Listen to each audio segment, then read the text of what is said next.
What's up? Corey James here. I think NASA might be hiding something, because recently I was on their website, browsing their photos, when I started to notice this very odd blurring effect.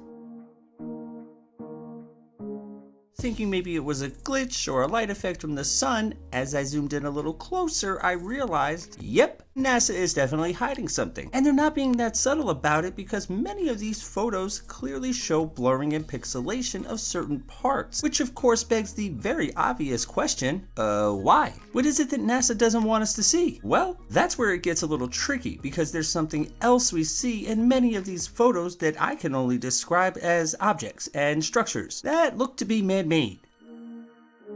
Now, I'm fully aware of what that implicates, but let's be honest here. Those implications kinda match the reasoning as to why NASA might be blurring these photos. That being said, I am also fully aware of pareidolia and our mind's natural ability to find shapes and structures where there are none. But I don't really feel like that applies here, because nature doesn't build in straight lines and right angles. We do.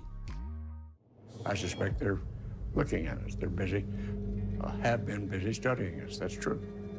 I have no doubt that extraterrestrials could very well have populated or made structures on the far side of the moon.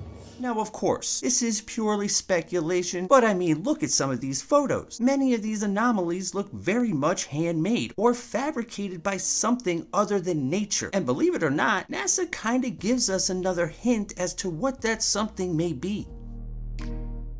We have only completed a beginning. We leave you much that is undone. There are great ideas undiscovered, breakthroughs available to those who can remove one of truth's protective layers. There are places to go beyond belief.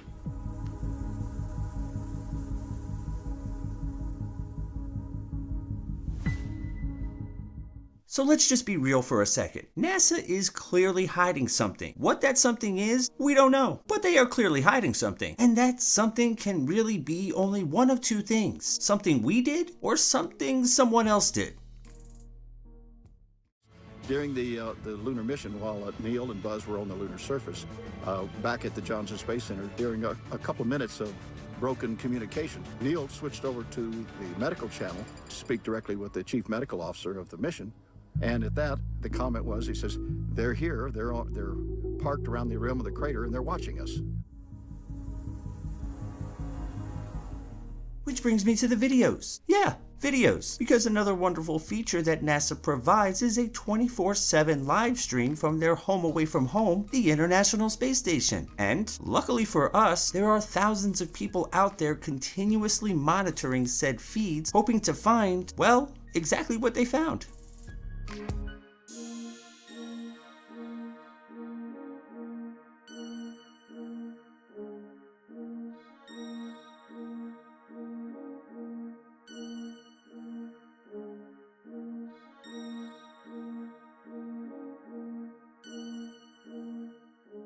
Now this is actually one of my favorite videos because this comes directly from the ISS, and just like us, NASA seems to have a team of people monitoring these things because just as soon as this object makes an appearance, the live feed is cut. So you have to ask yourself, why would they do that? Could it be for the same reason they blur certain aspects of their photos?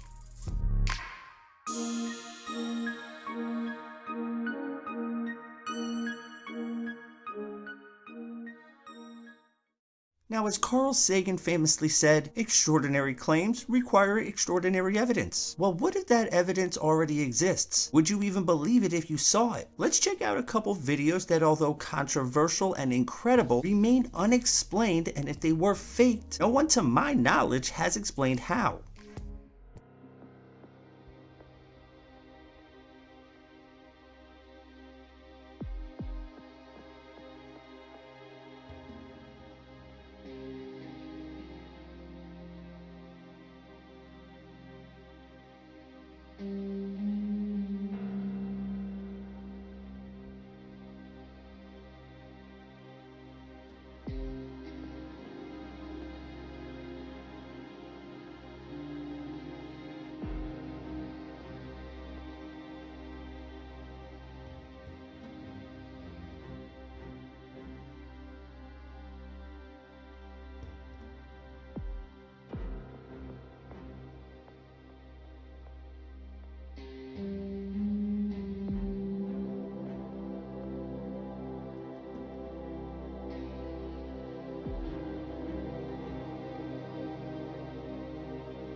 Now, both of these videos could be 100% bogus, but here's the thing. Does it really matter? Because it doesn't change the very real fact that NASA clearly doesn't want us to see something. And since they remain pretty mum on the topic, I have to speculate that that something is most likely extraterrestrial. But hey, that's just my opinion. I could be wrong. I've been wrong before.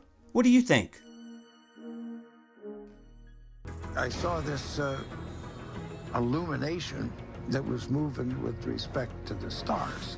We were smart enough to not say, Houston, there's a light out there that's following us. So technically, it becomes an unidentified flying object.